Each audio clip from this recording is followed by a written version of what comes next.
गोस्वामी तुलसीदास जी ने रामचरितमानस में 7 कांड लिखे। कितने कांड? जोर से कहिए। 7। नाम कितने लोगों को याद है 7 कांड का? पहला कांड बोलिए, जोर से बोलिए। बाल कांड। दूसरा श्री अयोध्या कांड। तीसरा, अरे महाराज बहुत, अरे एकदम मुंह में आ नहीं रहा है महाराज। हम लोग जब भूल जाते थे ना पहले से कहते थे, अरे महाराज अभी याद था, अरे क्या तो नाम है उसका, क से नाम था, क से। तीसरा कांड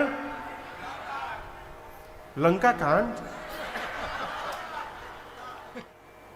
तीसरा कांड कहिए अरण्य कांड। क्या नाम है? अरण्य। अरण्य यानी वन। चौथे कांड का नाम किष्किंधा कांड। पांचवा का नाम सबको याद होगा, सुंदर कांड। छठे का नाम लंका कांड यानी युद्ध कांड। और 7वें कांड का नाम है उत्तर कांड। मजीद भैया एक बार एक किताब की दुकान में खड़ा था, 2013 की बात है, प्रयाग कुंभ, पिछले प्रयाग कुंभ की बात है। तो एक दुकान में खड़ा था मैं, उसमें कोई जानता उनता था नहीं, ऐसे आनंद में घूमते रहते थे मेला में है। तो एक पुस्तक मैं देख रहा था, तो बगल एक में माई आई और दुकान वाले भैया से बोली, भैया रामचरितमानस रखे हैं? बोला हाँ माई रखे हैं, एक दे दीजिए हमको। तो दुकान वाले भैया पूछे 7 कांड वाला दे कि 8 कांड वाला? अब हम तो सुन के हिल गए। हम सोचे जीवन बेकार हो गया, आज तक हम 7 ही कांड जानते थे, ये 8 कांड वाला भी मानस जी निकल गए हैं मार्केट में। तो हम चुपचाप खड़े हो गए। माई का उत्तर बहुत बढ़िया था। माई बोली जब पैसे देकर लेना है तो एक कांड का नुकसान क्यों उठाया जाए? बोली हमको 8 कांड वाला दे दीजिए। हम चुपचाप खड़े थे, भाई हम भी दर्शन करें, 8 कांड के मानस जी कहां से आ गए? तो एक पुस्तक लाकर दिए, बंबई से प्रकाशित। उसमें पूज्य पंडित श्री ज्वाला प्रसाद जी की रचना थी। 7 कांड तो गोस्वामी तुलसीदास जी के ही थे, उसमें एक 8वां कांड उन्होंने जोड़ दिया था, लवकुश कांड। लेकिन यहां पर दर्शन करिएगा, गोस्वामी जी ने 7 कांड लिखे। कितने कांड? 7 कांड। एक और आपको बात बताऊं, एक श्रोता ने फोन किया, बोला महाराज गोस्वामी जी कांड क्यों लिखे? कांड तो बहुत खराब शब्द है। हमारे यहां लोग पूछते, बताओ कौन सा कांड करके आए हो तुम? यहां भी लोग कहते होंगे गोस्वामी जी कांड क्यों लिख दिए, दूसरा खंड लिख डालते, बाल खंड, अयोध्या खंड। लेकिन आप समझिए, कांड का अर्थ होता है भाग। कांड का क्या अर्थ है? भाग। उसको हम गलत परिभाषित करके जीवन में बैठे, वो उसका अर्थ है नहीं। 7 कांड लिखे, बाल कांड से लेकर और उत्तर कांड तक। बाल कांड में भगवान की बाल लीला, मानस सरोवर, फिर शिव चरित्र, फिर भगवान के जन्म की भूमिका, फिर भगवान का जन्म, उनका बाल चरित्र, यज्ञ रक्षण, मिथिला भ्रमण, धनुष यज्ञ, फिर सीताराम विवाह महोत्सव। ये सारा प्रसंग बाल कांड में है। और ये बाल कांड रामचरितमानस का सबसे बड़ा कांड है। सबसे बड़ा कांड कौन सा है? बाल कांड। सबसे छोटका कांड कौन सा है? कौन सा कांड है? किष्किंधा कांड। सबसे छोटा कांड मानस जी का। अयोध्या कांड में भगवान वन में गए अयोध्या से, और उसके बाद चित्रकूट में गए, फिर भरत भैया सबको लेकर राम जी के पास गए। राम जी की पादुका लाकर अयोध्या में पधराए राज सिंहासन में। ये पूरा प्रसंग विशेष रूप से भरत भैया का चरित्र अयोध्या कांड में लिखा गोस्वामी जी ने। अरण्य कांड में क्या है? अरण्य कांड में अरण्य यानी वन। अरण्य का क्या अर्थ है? वन। वन में रहकर चित्रकूट में भगवान ने कौन कौन सी लीला संपादित की, वो सारा प्रसंग अरण्य कांड में है। जयंत का प्रसंग, फिर भगवान चित्रकूट से निकलकर पंचवटी नासिक गए, वहां वहां पर कैसे सूर्पणखा आई, नाक कान भंजन हुआ, फिर भगवान ने मारीच को गति दी, खरदूषण का वध हुआ, शबरी मैया को भगवान ने भक्ति सुनाई। ये सारा प्रसंग, अभी जो नारद जी का प्रसंग आपको सुनाया, ये सब अरण्य कांड में गोस्वामी जी ने लिखा। उसके बाद है किष्किंधा, किष्किंधा कांड। किष्किंधा एक स्थान है दक्षिण भारत में, आज भी है। किष्किंधा पर्वत पर भगवान राम जी गए, वहां पर किष्किंधा के राजा कैसे बने सुग्रीव जी, बाली को भगवान ने कैसे गति दी, फिर सीता मैया को खोजने के लिए हनुमान जी महाराज कपियों को लेकर गए। ये सारा प्रसंग गोस्वामी जी ने किष्किंधा कांड में लिखा। सुंदर कांड में क्या लिखा आपको पता ही है। हनुमान जी महाराज लंका गए, सीता मैया का पता लगा कर आए और भगवान कपियों के साथ समुद्र के किनारे पहुंचे हैं लंका जाने के लिए। ये प्रसंग सुंदर कांड में है। लंका कांड में सेतु बंधन, उसके बाद लंका प्रवेश, लंका पर भगवान का विजय प्राप्त करना, विभीषण जी राजा बने, भगवान वापस अयोध्या पहुंचे, ये सारा प्रसंग लंका कांड में। इसके बाद उत्तर कांड में भगवान राजा बने, राजा बनने के बाद राम राज्य का विस्तार हुआ और उसके बाद मूल रूप से कागभुशुंडी जी और गरुण जी का संवाद, ये सारा प्रसंग गोस्वामी जी ने उत्तर कांड में लिखा। हमारे बिहार में एक बौना बाबा थे, बड़े छोटे थे, बड़े छोटे थे, छोटी छोटी उनकी उंगलियां थी, हारमोनियम बजा के गाते थे खुदे। तो एक बार वो बैठे थे तो किसी ने प्रश्न किया कि बाबा रामचरितमानस में क्या लिखा है? कुछ बोले नहीं। फिर उसने कहा बाबा रामचरितमानस में क्या क्या लिखा है? बोला इधर आओ, हम तुम्हारे प्रश्न का उत्तर क्या दे, तुम्हारा प्रश्न गलत है।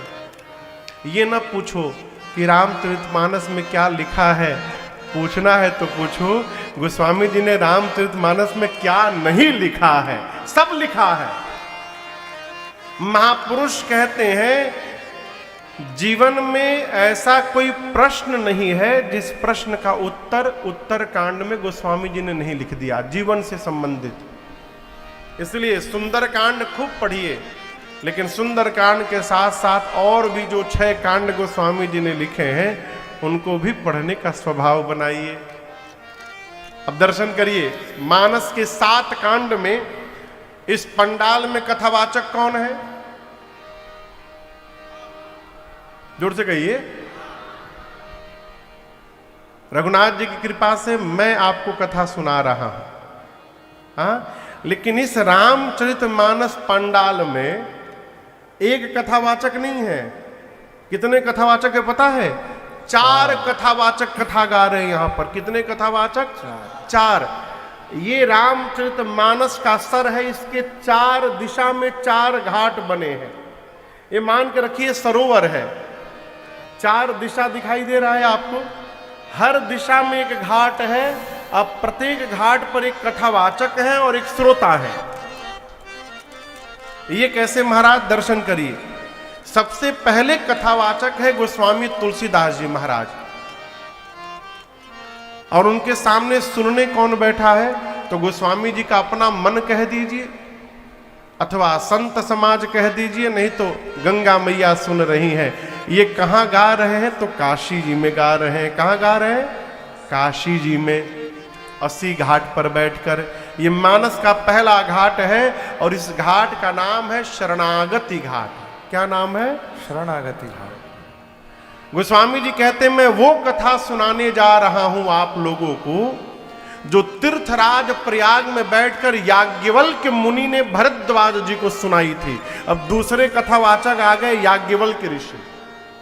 श्रोता कौन है? भरद्वाज जी। स्थान है तीर्थराज प्रयाग। इस घाट का नाम है कर्मकांड घाट। याज्ञवल्क्य ऋषि कहते हैं मैं वो कथा सुनाऊंगा।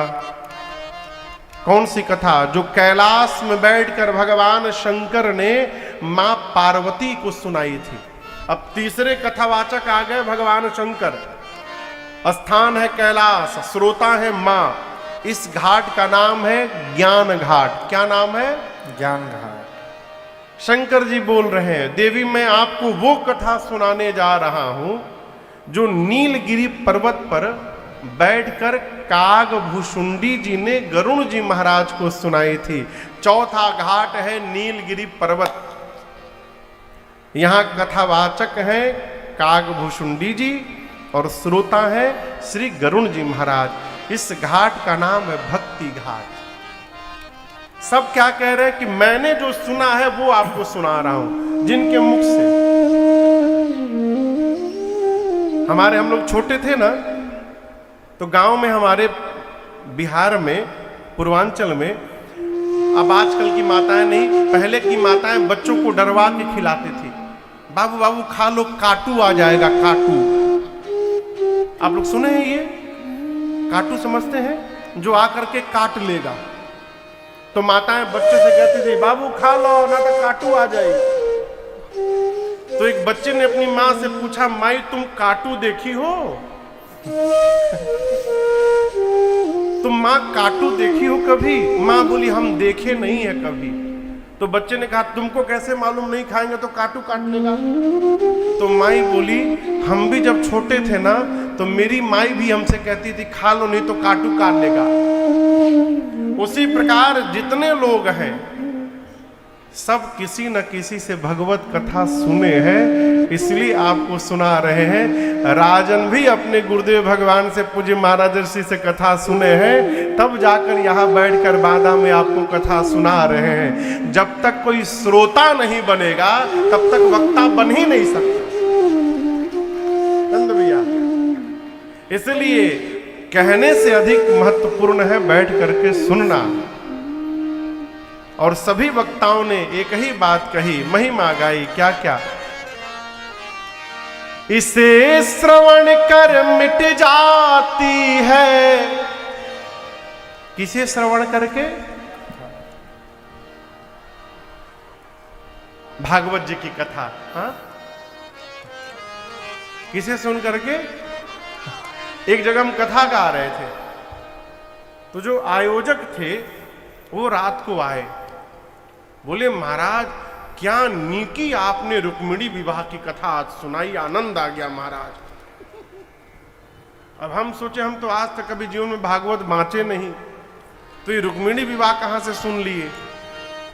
अब वो सुने थे कभी कि कथा के बीच में रुक्मिणी विवाह भी कथा होती है, वो खाली भंडारा कराएं, कथवे न सुने। किसे सुन करके? कथा। कौन कथा? हाँ, इसे श्रवण कर मिट जाती है 100 जन्म जन्म की व्यथा हो। जय जय राम कथा, जय श्री राम कथा। जय जय कामधेनु है राम जी की कथा, संजीवनी बूटी है। बुध विश्राम सकल जन रंजनी, राम कथा कलि कलुष भंजनी। बुध विश्राम सकल जन रंजनी, राम कथा कलि कलुष भंजनी। तेरा परमारथ बन जाए, तेरा परमारथ बन जाए, मेरा परमारथ बन जाए, मेरा परमारथ बन जाए। श्री नारद कर कथा हो। जय राम कथा, जय श्री राम कथा। जय जय राम कथा, जय श्री राम कथा। इसे श्रवण कर मिट जाती है, इसे श्रवण कर मिट जाती है।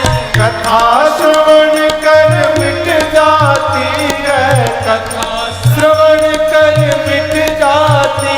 100 जन्म जन्म की व्यथा हो। जय राम कथा, जय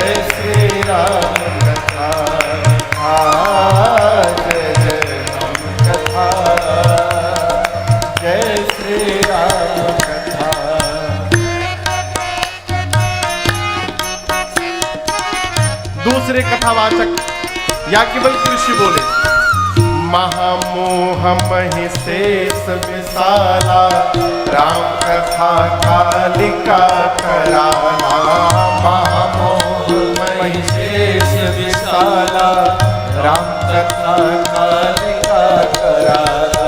राम कथा शशि किरण समाना संत चकोर करहि देहि पावाना।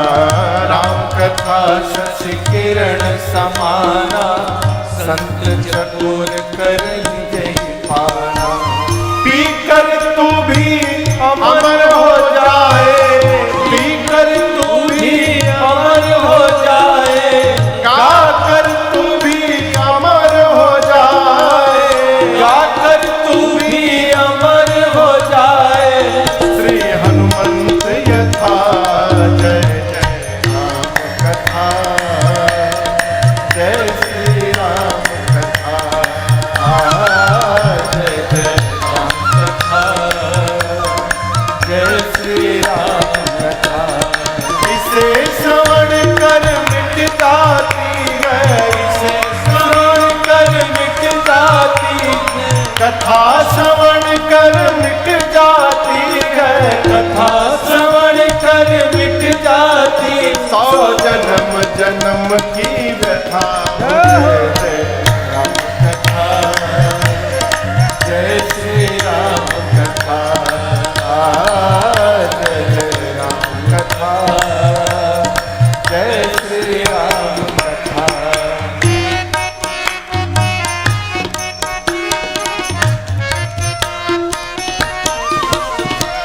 मानस के तीसरे वक्ता भगवान शंकर महिमा बोले, देवी राम कथा कल बिटपट उठारे सादर सुनु गिरिराज कुमारे। राम कथा कल बिटपट उठारे सादर सुन गिरिराज कुमार। राम कथा सुंदर करतारे संश विहग उड़ावनिहारे। राम कथा सुंदर कर तारे संस विरग उड़ावनिहारी। तेरा सब संशय भागेगा, तेरा सब संशय भागेगा। मेरा सब संशय भागेगा, मेरा सब संशय भागेगा। पार्वती कर कथा, राम कथा, जय श्री राम कथा, जय जय राम कथा, जय श्री राम कथा। इसे श्रवण कर मिट जाती है, इसे श्रवण कर मिट जाती है। कथा श्रवण कर मिट जाती है, कथा श्रवण कर मिट जाती। 100 जन्म जन्म की कथा। जय जय राम कथा, जय श्री राम कथा, जय जय राम कथा, जय श्री राम कथा, जय जय राम कथा, जय श्री राम कथा। जय जय राम कथा, जय श्री राम कथा।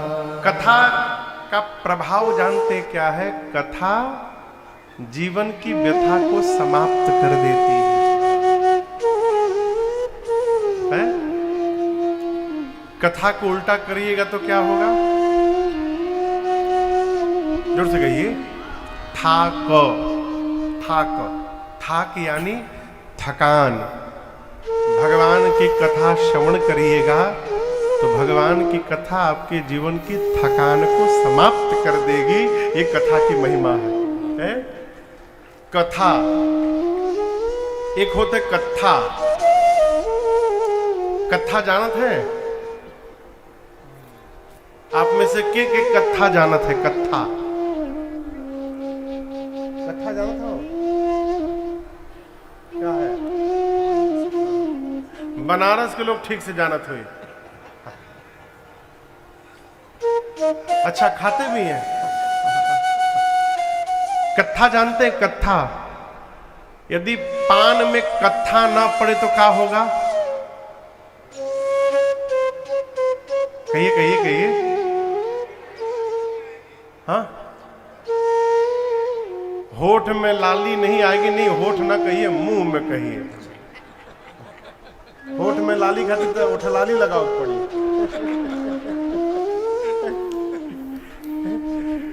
यदि पान में कत्था ना हो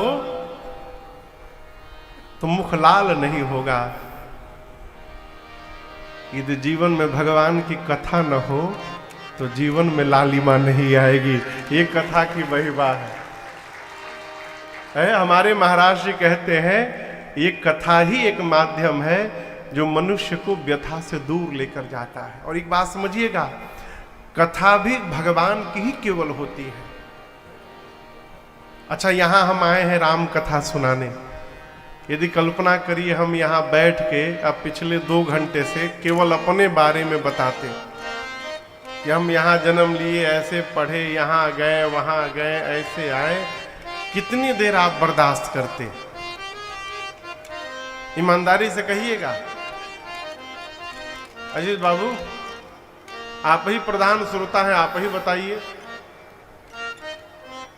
हाँ, क्या नहीं, मुंह देखी नहीं, सही सही बताइए। यदि हम कथा छोड़ के अपने बारे में बताते, आप भले हमसे ना कहते लेकिन बगल में जो भैया बैठे हैं उनसे जरूर कहते, ये किसको बुला लिए हम? हैं, बुलाए थे कथा सुनाने के लिए, तब से अपन व्यथा बांच रहे हैं यहाँ पर। और तो और छोड़िए, कोई व्यक्ति रोज सवेरे चाय के समय 8 बजे आपके घरे पहुंच जाए और रोज बैठ के एक ही बात बतावे अपने बारे में, आप 5 दिन सुनने के बाद जैसे 8 बजेगा घर के बच्चों से कहेंगे, जैसे आवे तो कहना हम बाहर चले गए। क्यों आएगा? सर का दर्द बढ़ाएगा। एक ही बतिया रोज बताता है। हमारे एक रिश्तेदार हैं, हम उनसे केवल इतना पूछे थे एक बार, मैं उनका नाम नहीं बताऊंगा, नहीं तो समझ जाएंगे हमारे बारे में बोल रहा है। हम उनसे केवल इतना पूछे तो, और बाबूजी कैसे हैं आप? 1.5 घंटा बोले थे, 1.5 घंटा इतना पूछने के बाद। उसके बाद मैं जब भी उनको देखता हूं मैं बोलता नहीं हूं कुछ भी, चुपचाप प्रणाम करके चला जाता हूं। काहे? फिर बोले कि फिर फंसे। जीव जब अपने बारे में बताने लगता है तो सिर का दर्द बढ़ जाता है, और सामने वाला जब भगवान की कथा सुनाने लगता है तो सिर का दर्द समाप्त हो जाता है। यही भगवत कथा की महिमा।